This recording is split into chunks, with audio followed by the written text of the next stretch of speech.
Bacaan dari kitab kebijaksanaan. Hai para raja yang memerintah orang banyak dan bermegah karena banyaknya rakyatmu, condongkanlah telingamu. Sebab Tuhanlah yang memberi kalian kekuasaan, dan dari Tuhan yang Maha Tinggilah asal pemerintahan. Ia akan memeriksa segala pekerjaanmu serta menyelami rencanamu. Sebab sebenarnya kalian hanyalah abdi kerajaannya.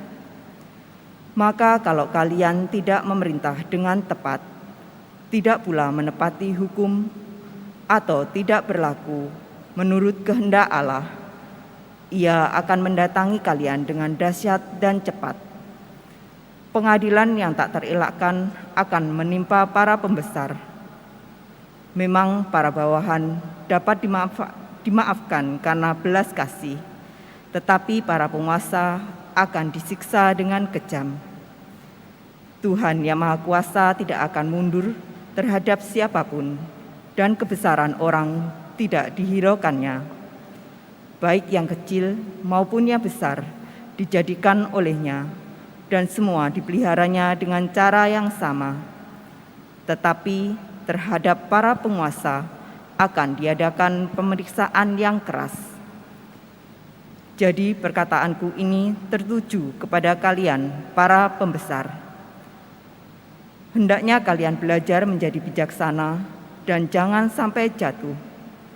Sebab mereka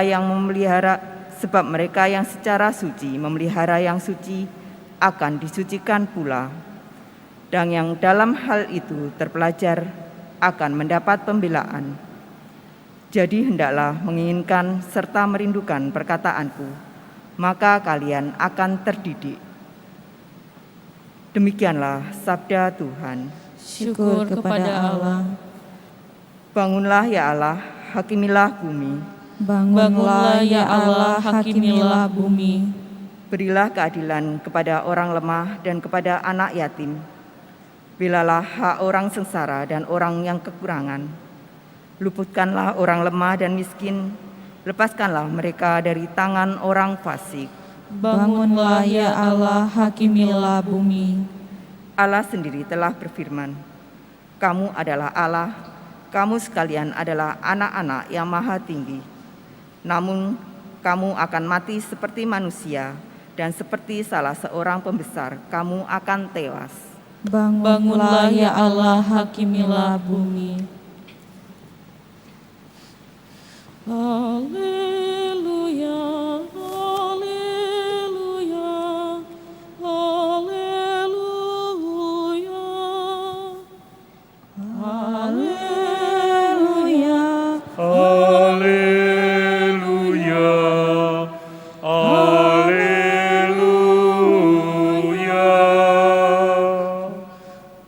Hendaklah kalian mengucap syukur dalam segala hal, sebab itulah yang dikehendaki Allah bagi kalian di dalam Kristus Yesus. Haleluya, haleluya, haleluya.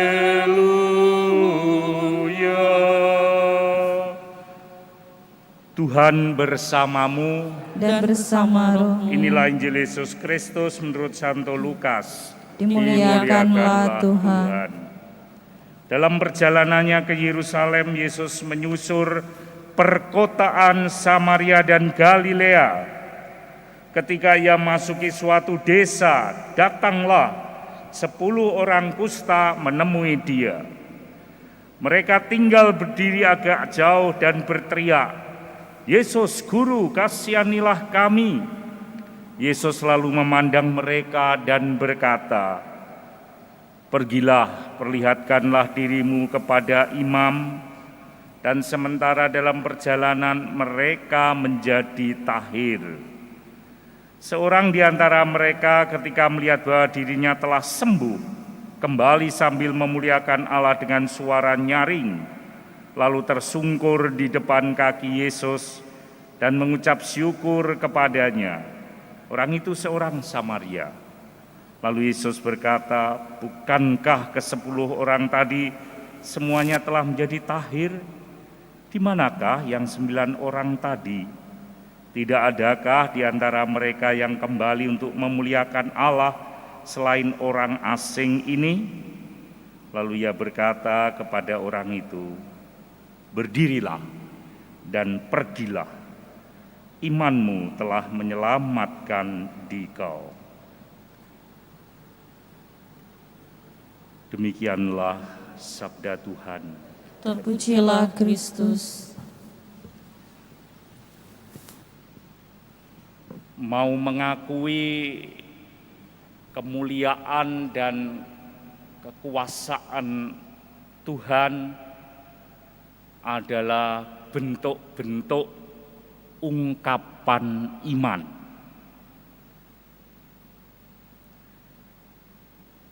Kekuasaan dan kemuliaan mutlak milik Allah.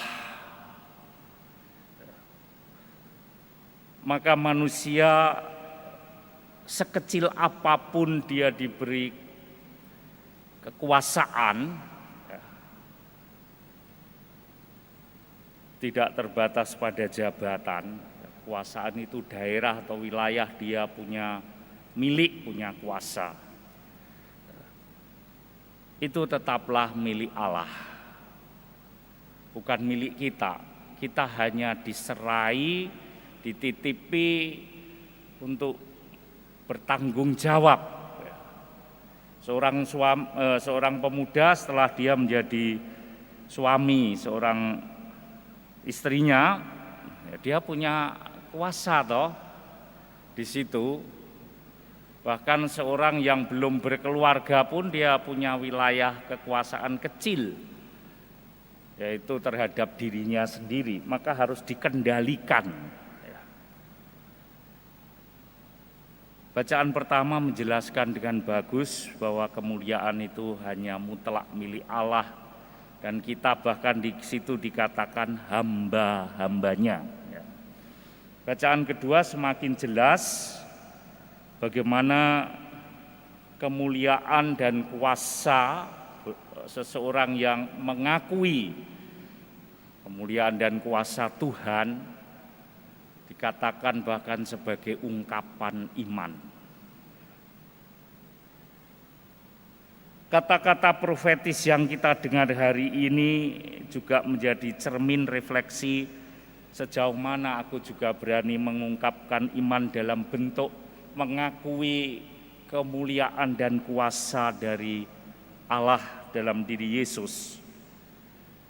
Kata-kata profetis yang hari ini kita dengar dan perlu kita renungkan adalah ketika Yesus berkata kepada orang itu, orang asing di ruang Yahudi, yaitu orang Samaria, berdirilah dan pergilah, imanmu telah menyelamatkan dikau. Ini sungguh-sungguh juga ditujukan kepada kita. Tetapi apakah kita mampu dilihat oleh Yesus mengakui kuasa dan kemuliaan dan kuasa dari Tuhan? Yesus harus tahu tidak ada seorang pun yang dapat melihat iman seseorang, bahkan saya pun tidak. Kalau saya sebagai seorang imam aja tidak bisa melihat ungkapan iman Anda, emangnya umat malah bisa? Enggak bisa, hanya Tuhan. Bagaimana kemudian Yesus mengatakan kepada orang asing atau orang kafir itu bagi orang Yahudi, karena dia seorang yang di luar Yahudi yaitu orang Samaria, berdirilah dan pergilah, imanmu telah menyelamatkan dikau. Bagaimana Yesus bisa tahu iman orang itu?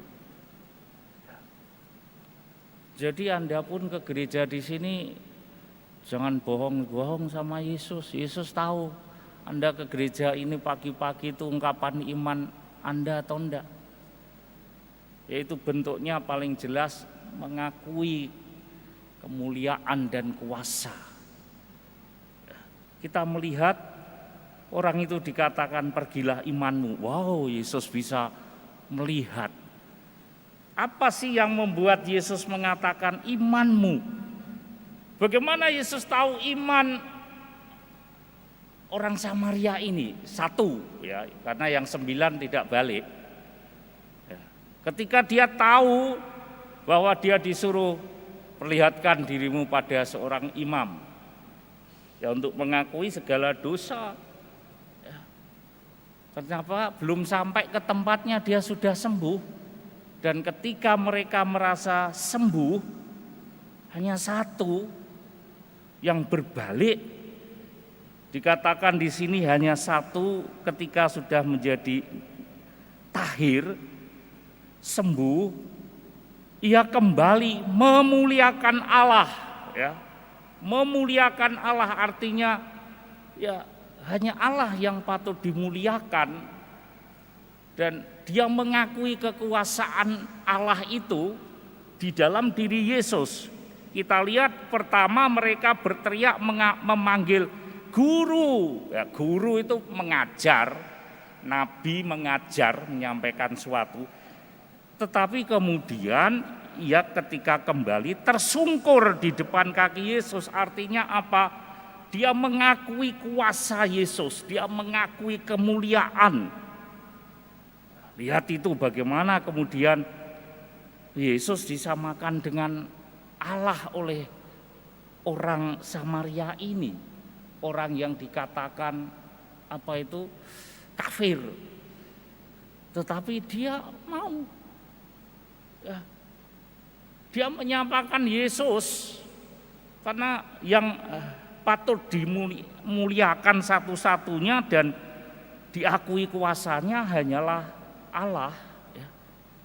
Dan itu terlihat ungkapan itu ketika ia tersungkur di depan kaki Yesus. Ya, jadi sudah klop. Ya. Bagaimana hanya sedikit saja ungkapan syukur itu, ya, yang berarti itu adalah tanda orang manusia mau mengakui kemuliaan dan kuasa itu hanya milik Allah. Dia sudah mengalami mukjizat yang luar biasa. Berkali-kali Yesus mengatakan hal demikian. Jika saja kamu punya iman hanya sebesar biji sesawi pun, engkau bisa pindahkan gunung itu. Wow. Cuma titik loh ya, titik ini durung saohoh. Gunung sing gedene kayak gitu bisa pindah.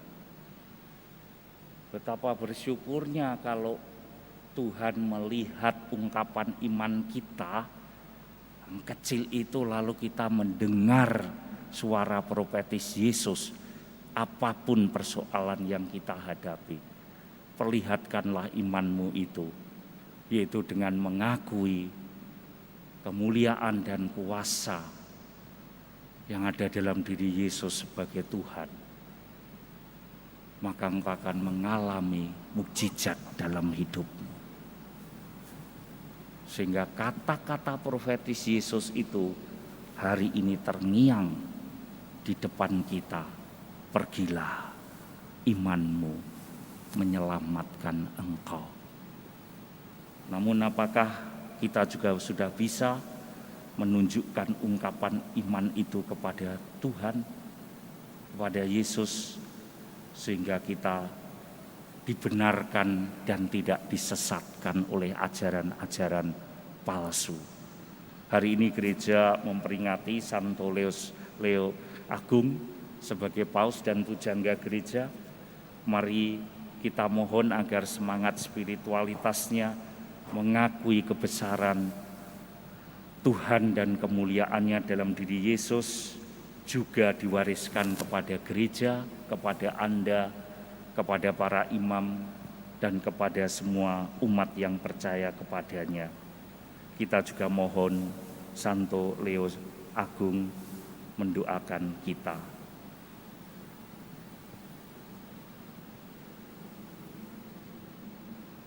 Santo Leo Agung, doakanlah kami. Santo Leo Agung, doakanlah kami. Santo Leo Agung, doakanlah kami.